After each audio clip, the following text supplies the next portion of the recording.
Hello and welcome to YCFT. Today we're reviewing a new movie. I say it's new. It's been out a couple of weeks now. It should still be in cinemas by the time this comes out. Yeah. We're reviewing a film where horror meets porn. Yeah. And arguably the best Texas Chainsaw Massacre sequel this year. That's what people are saying. We are reviewing X, directed by Ty West. Yeah. His triumphant return to the horror genre. Yeah, it's his last film was 2016. 2016. What was that? What was that one? I do not know. Because I mainly know Ty West for House of the Devil. Yeah. So well known. I remember watching it in 2012. It was on Netflix, marked as a 2012 film, but it looked like a film that came out in the 70s, and not realising at the time that was the point. Ah, I see. Because he used a lot of equipment only available in the 70s to make it. Yeah. So, why don't you give us a little bit of a backstory on X? I will. Well, should we just chat briefly, like, what the overall plot of the film is? Yeah. So it's set in 1979, the very end of the 70s, and it's about these group of filmmakers who are going to make a porn film. So we've only got, about 5 characters in total, and they drive to Texas. They've rented out this farmhouse from this very elderly couple who have no idea what the group are doing there. They just assume they're going to rent it, for a night or whatever, but they obviously are intending to make a porn film. And when the old couple do find out what's happening, that's when the film kind of takes a very drastic, gory turn. Yeah, it's a film about filmmaking, basically. It's a film about filmmaking. Yeah. And that's kind of how Ty West started off with this film. He was trying to create a new idea, and all he knew was that he wanted it to be about a film. He wanted to make a movie about making movies, and his initial idea was to think, well, could I do a horror film about making a horror film? Yeah. Then he thought that was too meta. And so after one draft led to another, and eventually he ended up making a film about a porn film. There is a line in the film, which is actually in the trailer again, where the cops are like, saying, "Oh, what do you think happened here?" It's like, "Oh, I don't know, it looks like some fucked up horror film." One goddamn fucked up horror picture. Yeah. I love that. He's not wrong. So it is definitely the best film I've seen so far this year. Oh, it's really good. That's the quick part of this review. It's very, very good. It's one of the most important horror films, I think, of the past couple of years. Well, people are calling it elevated horror, and this is a term Ty West hates that term. He doesn't like it. I don't think a lot of horror filmmakers like it. It lends itself to the idea that horror isn't like good. A lesser genre. It's not elevated. Yeah. This is a good horror. It's elevated. Yeah, what the fuck does that mean? Because it was made by A24. Yes. And anyone who has seen an A24 film, you kind of know what you're going to get. It's going to be... It's high quality stuff. It's high quality, but it's also a slow burner. Yes, that's true. Yeah. Yeah. So you kind of get what you're going to get. But the second half of this movie, when it kind of does become more of a slash, that is also something that A24 don't usually do. They quite like their slow burns right until the end. Right until, So it's like a good two-thirds of the movie is typical A24, and then it's kind of entering new territory for them. Yeah. And I'd say it might be the best film that they've put out. I really enjoyed this movie. I mean, we went to see it, but we went into it completely blind. Like, all we knew was it was a film about porn in some way. I'd seen a teaser. Yeah. That was all. But yeah, I mean, I loved it. I thought the acting was great. There's only a handful of characters in this film as well. Interestingly, something that we picked up on when we were watching it is that the film at never any point, which I guess is kind of unusual for a slasher, it never ever tricks you into thinking who is the killer gonna be. No, it's not a masked man, we follow the killers. Yeah, it's obvious who it's gonna be. It's just, the reasons why is kind of, that's intriguing. And the reasons why is also, pretty much horrific as well. It's like, it lends itself to the horror.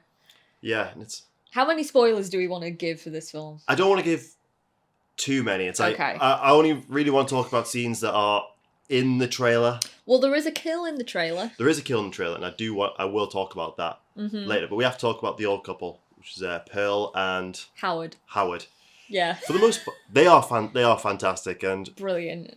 Really, for like really good chunk of the movie, you are sympathetic to them and can kind of understand. It's like there's a lot of mirrors between. Obviously, you got the youthful who are in their side cabin. So I thought it was quite interesting that the cabin that they've rented out, which is on their land, everything's very bright, it's very warm, it's full the youthful energy. Then you got their house where everything's old, Decrepit, dusty, decaying. dirty, decrepit. You've got that.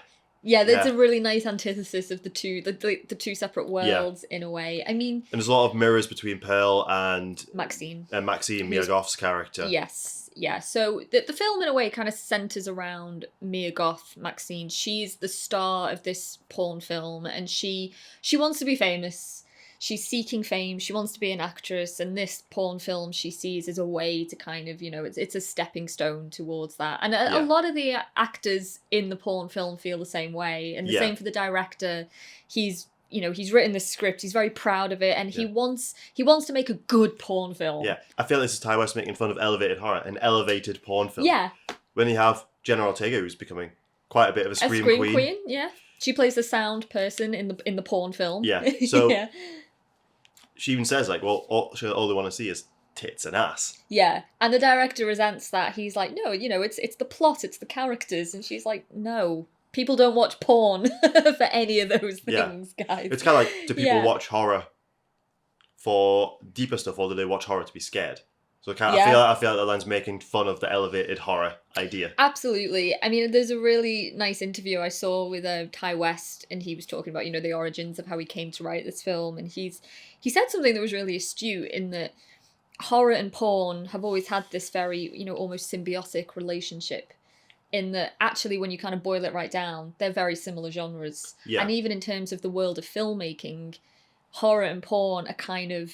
they are the stepping stone for a lot of cast and crew. Yeah. Like the dirty little secrets that no one likes to talk about. Less so today, but especially when this film's set, which is 1979. Of course, yeah. Horror and porn would be a way for them to get their foot in, but they would try and separate themselves. But going back to what I said about all I want to see is tits and ass, the late 70s going into the 80s especially, there's, like with Slumber Party Massacre, there was a boob rota. A boob quota. They had to have X amount of nudity in it. Yeah. So it's like, she's kind of right. The filmmakers, especially when making them, they just want to see the nudity. And kills. So the two genres of like being very different do cross over. They do a lot. Yeah. And this film, I guess, I mean, there is a little bit of comedy in this film. It is a satire in a lot of ways. I found it very funny. I think that's like the characters are so. I think it was really important that you liked all of these characters, even like Wayne's character. What's the name of that actor? Martin Henderson. He's the producer. He's the producer. He runs a strip club and everything. And he could have easily been a very seedy character. And I think the reason they picked Martin Henderson is because he didn't come in and play him seedy in the audition. Yeah, because that wasn't the point. The point was you needed to like all these characters. Yes. The kills had to affect you. It's not like a lot of horrors where like, oh, they're definitely going to die. I want them to die. You're a dickhead. No. You wanted to feel something when these characters go, and he could have easily just fallen into that. But he seems quite a caring person. He's almost like the father of the group. I mean, he's dating Maxine. He's dating Mia Goth's character, but he clearly cares about her very much. He cares about all of them. He is kind of like the dad of the group.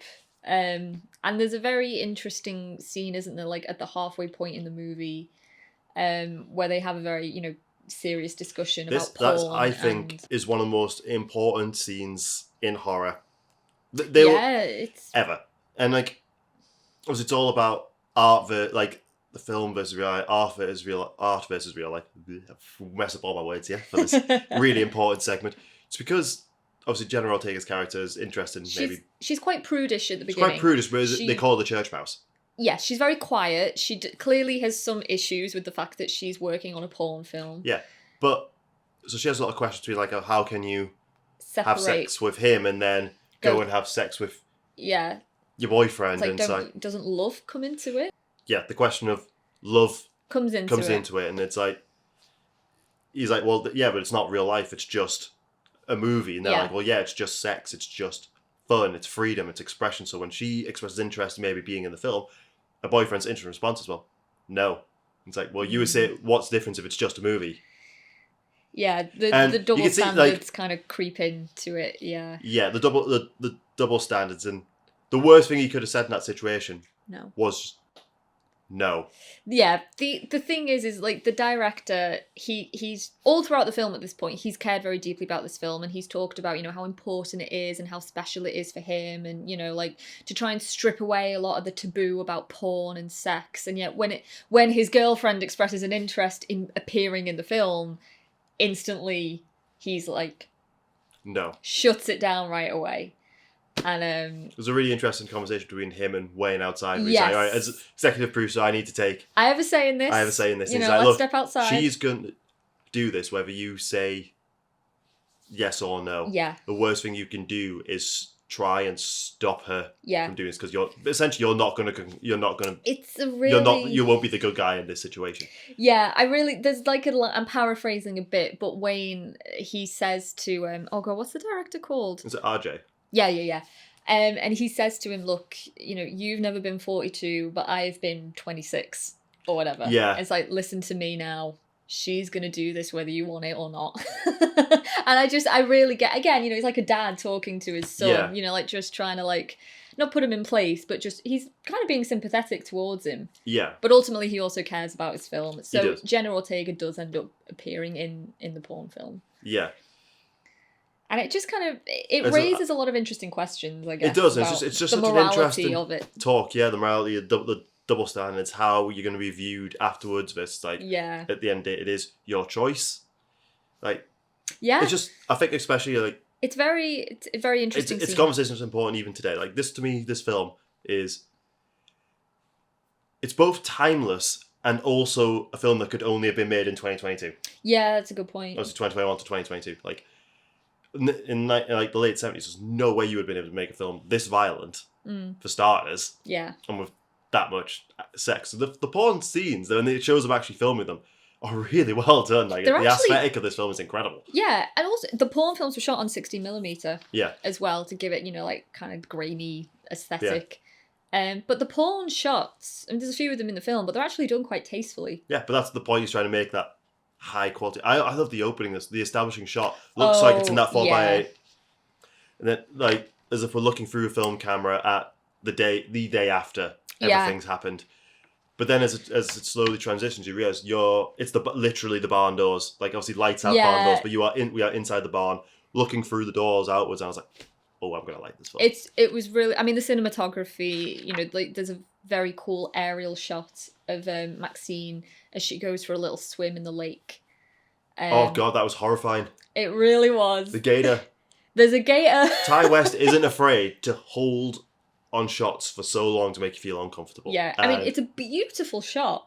Yeah, the lighting, but you're slowly seeing this croc floating in the lake, floating towards her, and it's floating towards her, and that. The majority of this film is shot in the day as well, and it's really hard to make daytime scary. It is. I mean, a lot of people have compared this film to, you said at the beginning, Texas Chainsaw Massacre, and people have said it's Texas Chainsaw Massacre meets Boogie Nights. Yeah, it's like which is kind of apt, it has really. that. It's warm. It's dirty. It's like, the Texan heat, like blistering down. There's homages to several films, like Texas Chainsaw, especially when Wayne first knocks on the door and we see it from the corridor. And it's like, that's Texas Chainsaw. Yeah, standing in the doorway, the silhouette and I don't want to spoil some of the other Easter eggs. Well, I won't say what they are, but there's definitely a Psycho reference. There's a couple reference. Friday the 13th especially as well. Yeah, definitely. I think we should talk about the old couple. We need to, Pearl and Howard. Yeah, they're very complicated. Very complicated. I'm not going to give away the twists, kind of. No, do we say who plays Pearl? It is Mia Goth. She is in dual roles in this, in old age makeup. In some scenes, I think that's why they made the house dark for a lot of it, because I think it hid a lot. It looked good, and she is fantastic. And when I realised afterwards, because I didn't realise during the film, it made me realise any scene where the two of them are in the same scene together became instantly more complicated. It's a very interesting relationship that they have, and the scenes that they do have together, it becomes like a little bit more, without, again, not wanting to give too much away, but there is like a very, there's a symbiosis. Yeah, it's like there. Mia Goth is looking at Pearl, thinking, I don't want to become this, whereas Pearl is looking at Maxine. I can't stop calling her play actress, looking at Maxine, thinking, that's what I was. Yeah, I think throughout the whole film, there is this theme of the life, you have versus the life that you want. Yeah. And that is for all of the characters. It's like, not just Maxine, but all of them doing this film. They all want to be famous. They all want to have the respect. They all want more than the life that they have. And then you have Pearl and Howard, who have lived their life. Yeah. But Pearl especially she's envious. Yeah. And she doesn't feel... I think it's a big point is she doesn't feel attractive anymore. She feels like she's lost what made her special. She was a dancer once upon a time. Yeah. Potentially quite like a famous dancer. I don't know, but she was a dancer, very beautiful, and of course now she's just kind of rotting away in this old house. I love that, like the relationship with her and Howard. I think they could easily have done it where Howard was a bit of a bastard, a bit not attentive, but no, he does. He loves her. He adores her. Yeah. And it's a strain for him that he knows his wife is, unhappy, and he doesn't really know what to do or, how to fix it, and he can't fix it because, he's an old man. He's not a man with a heart condition. Which is important. Yeah. And I find that really interesting because we are following them for like a lot of the film. Obviously, we're following we say the youth. Obviously, Wayne is in his 40s, but to them, he is still the youth. Yeah, exactly. Yeah, I think envy and desire are two very important things. About spoilers. We can say like when the old couple discover what's going on is where the film kind of changes. Takes a turn. Takes a bit of a turn. And also, that first kill is in the trailer. And it's so we see who kills. I love it. RJ. Yeah. And it's one of my favourite scenes. Oh. The film just kind of, and it's well past the halfway point at this point. Yeah. And it's just like I'm not going to spoil the lead up to it because that is it's really important. It's really very, very good. Cool. But when she's like, it's only lit by the van. We've got Don't Feel the Reaper playing. What do you call it when the music's in the scene? Oh, diegetically. Diegetically, yeah. Yeah. I've been trying to remember that all week. I keep forgetting it. Yeah. Diegetically playing. So when the characters can also hear the music, like it's coming from the car radio. But when he's getting stabbed. Repeatedly in the neck. Brutally. The kills in this are so real. They feel like an old couple could have done this. Yeah. The blood is splatting up on the headlights, making the scene more and more red, marking that turning point. Yeah. For the danger. And I absolutely loved that scene. I loved every kill in this film, and it dawned on me as I was watching it that every single one is unique. Yeah. In some way. There's a different method for all of them. Two of them are killed, like technically via the same weapon, but the context and the situation is different. Yeah. So it's still like, very jarring and shocking, but every kill is very, very unique. Yeah. I'm not going to we have two possibilities for a final girl in this. I'm not going to spoil who the final girl is. But I criticised Texas Chainsaw for this because that switched around. The 2022 Texas Chainsaw, yeah. But this one, I think, did it much more smart because the build-up throughout the film, it could have been either one. And Either one of them, yeah. Yeah, and I think... He's playing with those expectations. As far as even the last couple of scenes, I was thinking, it could still be either of them. That's the thing, because we've kind of been preconditioned over the years, with slashers especially, that, the final girl is the virgin, or she is the prudish character. She's the one that, she's a good girl. And that, in this film, would arguably Jenna Ortega's character. Yeah. The one who's quite shy and she's timid. Well, RJ, the first kill, is the only person who doesn't have sex. Yes. Which, flips it entirely. Yeah. It completely subverts by old those logic, he should have survived. He should have been the final boy. Yeah. Yeah, but no. Ty West is like... I think that was an important thing for him. He just wanted to completely kind of subvert expectations as far as the kills were concerned. Yeah. And obviously we're not going to spoil who the final girl is ultimately. No, Ty West enjoyed making this film so much. It was made during COVID times, so he had to isolate for 2 weeks, and he wrote a prequel to it. He did write a prequel. Yeah. And Called Pearl. And he managed to convince the studio by saying, we already have the sets. So I think it's the next day after Principal Photography ended. Yeah. They started filming the prequel and it comes out later this year. He just went to Mia Goth and he was like, hey, if you're free, I've got a script for a prequel. We can start filming it now. And Mia Goth was like, yeah, sure. Yeah. Okay. I've never heard of that in filmmaking before. Well, I'm going to say controversially, there is a post-credit scene Yeah. that you can only see in North America. Apparently, yeah. I read on Twitter that someone said stick around for the end credits. So you and me were like the only two people left in the screening. Yeah. Like, But I've seen that in America as well. People have not seen it, and from what I've heard about what it is, it's basically it's hinting at the prequel. I'm wondering, because they were filmed so close together, if by the time they got something ready to show, they didn't have time to roll it out to all cinemas. Maybe. That's the only thing I can. I mean, I haven't, because that film must be deep in like post-production at this point now. Yeah, I mean, it almost feels like it's a secret of some kind, that, you know, the end credits scene. But from what I can gather, it takes place in 1918, and that's all I know. Yeah. So that gives you an inkling, I guess, as to how far back we're going with Pearl, and potentially Howard as well. But I mean, as antagonists, Pearl and Howard are very... I mean, I keep on saying the word, I know, but they are very unique. Yeah, they are. For slasher movie characters. And, you know, talking about sex, obviously this film is about the making of a porn film, but sex as a thing generally is very important in this film. Yeah. For Pearl and Howard themselves. Yeah. Well, it's just about, like, what... For Howard especially, it's the guilt that he can't please his wife. Not because he doesn't want to, it's because he can't. Yeah. And as a man watching that, I would know if that was me, I would feel like less of a man if I couldn't do that job. Yeah. It plays on a lot of intrinsic natural fears. And that leads Pearl to thinking that she obviously... my husband doesn't love me, doesn't find me. I think to a lot of people, that'd be very relatable.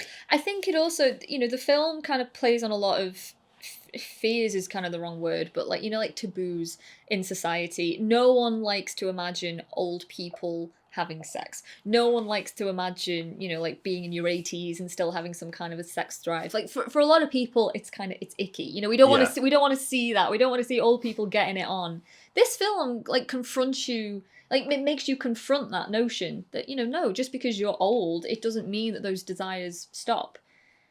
And I think there's a lot of imagery in this film, and there's a lot of scenes that it's like, oh, you know, like borderline uncomfortable. Yeah. But also something like weirdly... Not beautiful. Yeah, kind of beautiful. Sweet. Yeah, sweet. It's a strange little film, but it's so interesting. And yeah, I really loved it. The kills delivered... The acting was great. I just love seeing also the filmmaking side. It kind of feels like when you're watching Once Upon a Time in Hollywood, when you would see them on the set and you see them filming a Western. I love films like that. That peek behind the curtain. And even like there's simple shots like very early on where one of the actors recommends, oh, maybe hold the camera from here as he's filling up the gas, because then it looks like he's using his cock. That's how he says it. Yeah, Bobby Lynn, but she's played by Brittany Snow, and she plays one of the other actresses in the porn film, and she is absolutely phenomenal. Fucking great. And yeah, it's like there's also a lot of things showing these characters they're not bimbos. No, they're not. They're smart. All the characters are a lot smarter than you would traditionally be portrayed, but it's still things like, oh, if you do it like this, that shot's going to look a bit better. Things like, oh, we need the light. This light is perfect. Oh, the lighting is great. This location is brilliant. Yeah, it's like, if you love film, then you're going to enjoy this, even though it's like they're making a porn. It's a porn film, but I mean, it's I like looking through the lens, like when they show it through the lens of that camera, it's like this, it's just really nicely composed. Oh, it is. We have a musical interlude in this film. We do. It's they sing Landslide. Landslide by Fleetwood Mac. And it's not just a little bit. We have a character sing the entire song. Yeah. And this, for me, is where you go from Act 1 to Act 2. Like, once that song is finished, we are clearly in the second half of the film. Yeah. Because that's when things really kind of pick up the pace. I feel like it's a song that they kind of used to...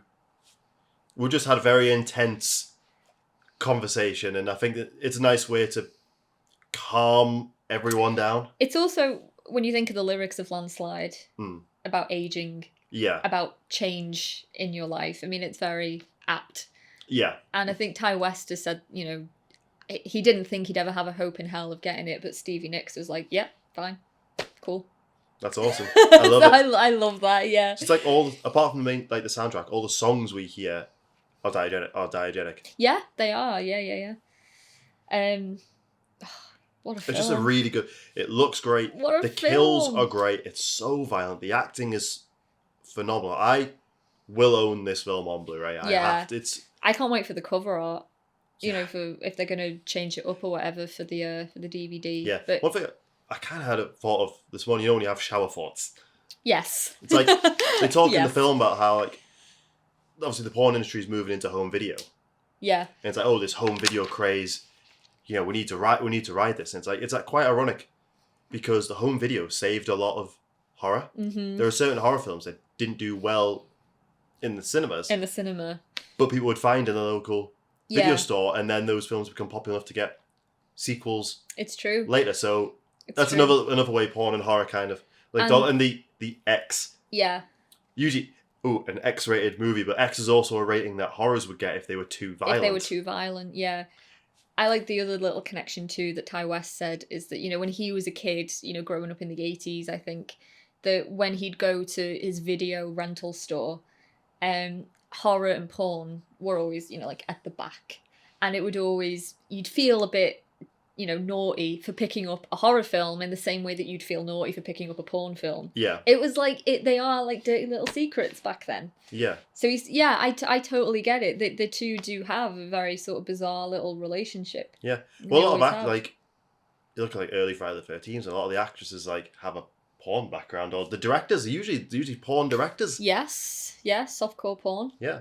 I mean, Sean S. Cunningham, the director of the softcore porn first one, director, that was yeah. his beginning. Yeah. Well, same with Friday the 13th, Part 5, New Beginning. He was a softcore porn He director was. as well. Yeah. So the two do have this relationship. They do, and it's just fun to kind of see it explored in this film a little bit Yeah. more sort of overtly It's like and to I wouldn't play call on the it. film go as far as to call the film a meta or a parody. No, it's not. The subject matter is very It's very dark. it's very traditional horror, but also subverting expectations. Yes. Yeah, And- totally. Like I said, I think it's going to be the most important horror film to come out this year. It's I going to think take a so. lot to top this for me, and I know we have a new Halloween coming out, but Yeah. and that's going to be a lot of fun. But I don't think it's going to hit all the points that this one does. No, I mean the film is doing very well, like at the box office. Yeah. I think it's surpassing a lot of expectations and like. Because Oh, I feel like this it just film kind is of actually... appeared out of nowhere, Yeah. and a lot of people I've spoken to about it haven't even heard of it. No, I'm the same. And- I'm trying to get people to go and.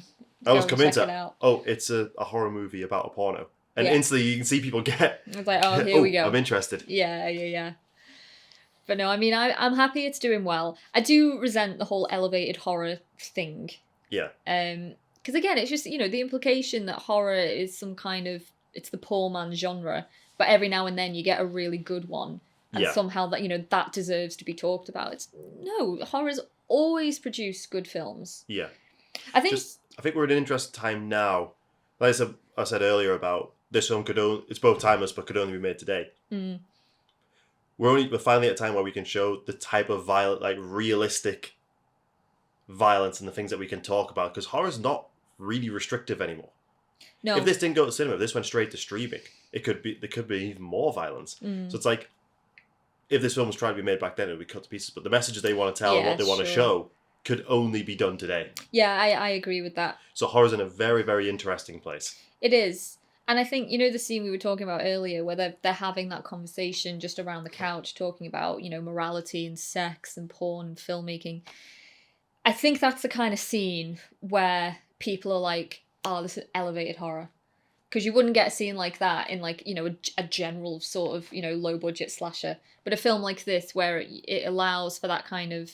I mean, there's no scares in that scene. It's a conversation between a group of people But that goes on for a couple of minutes. Important conversation. It's an important conversation, but it's scenes like that I think people are like, oh, this film is, you know, it's quite important. But horror's always done that in its own way. Yeah. But yeah, I really advocate for this film. I think it's great. Same, and we'll be going to see the prequel. Oh, 100%. I think we said before, we didn't feel like it needed a prequel, but I think the story of how the prequel got made has got me more interested in it. Yeah, I don't really no film needs a prequel. No. None of them ever do. But yeah, I think I'm intrigued. Pearl as a character was fascinating to watch. Mia Goth's performance was great. I didn't even realise it was her. I could see the mirrors between the characters, but I didn't realise she was playing her. I didn't realise it was a dual role, but I did clock when I first saw Pearl that that's a young woman in old age makeup. I clocked that, yeah. And then it became clear, like with the action sequences is not the right word, but the more sort of, you know, movements Pearl had to do, it's like, oh, it makes sense. They couldn't get an old woman in to do this. Strangely, this film kind of reminded me. Obviously, Texas Chainsaw Massacre, but also The Visit. Oh You my saw The god! Visit, Yeah, The Visit. Yeah. Yeah. Oh, it's a creepy ass film as well. It's like old people. I don't Old know. We people just can be find scary. them creepy. They Yeah. could be scary. We find them creepy. Oh my god! Yeah, there's a really horrible scene in The Visit. You know, the nappy. Yeah. Oh. But yeah, so we really enjoyed this film. Have you got through all your notes? I have actually. Yeah. Yeah. I have. I feel like we've not spoiled too much. I'd recommend Wilton Cinemas, go support this film. Yeah, it's a really fun film to see in the cinema. Yeah. I think. But You can check tell it everyone out. there is not ready for what they're about to see. No. So, yeah, go see it. It's fantastic, and I'm really glad that Ty West has returned to making horror. Same, and I'm really happy that it is doing well. Yeah. As well, it's not a horror film that I think will just kind of slip into the cracks. People will start talking about this film they'll continue to talk about this film. Continue to talk about this film for a while. Yeah. Yeah. So, thanks for listening. Yeah, thanks for listening. I was trying to come up with a nice ending catchphrase there. Thanks for stopping by. Thanks for listening. Yeah, we really enjoyed this. You will too. Yeah. As long as you're not prudish. Yeah. Just bear in mind there is a bit of gore in this film as well. There's a bit of gore and there's a bit of nudity. There's very equal ops when it comes to nudity. This film, men, women, young, old. There's a couple of there's a particular scene, men, where you might feel a bit inferior. Yep. And that's all we'll say about that. That's all we'll say about that. We will see you next week.